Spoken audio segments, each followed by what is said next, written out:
We are now 1.5 years into the Arab Spring, and it is time to take stock of the EU's foreign policy response to the changing realities in its southern neighborhood. On the one hand, on the bilateral level, the EU has responded with a whole array of new measures to the Arab Spring, and Tunisia is a very good example of this. In order to reward progress in the country, the EU has entered into negotiations for an advanced partnership, a free trade agreement and a mobility partnership with the country. At the same time, the EU has not yet clarified what are the benchmarks according to which countries are rewarded. So Egypt, for example, which is less cooperative than Tunisia, could also enter into negotiations for a free trade agreement with the EU. If the EU really wants to offer more for more and send a coherent signal to the region, it needs to clarify what are the benchmarks.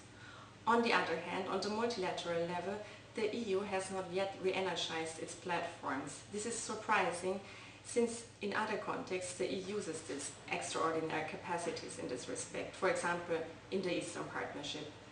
Now that finally a window of opportunity is opening in the Middle East and North Africa, the EU should re-energize the multilateral platforms, especially regarding democratic reform. In this way, the EU and the partner states could find a common frame of reference.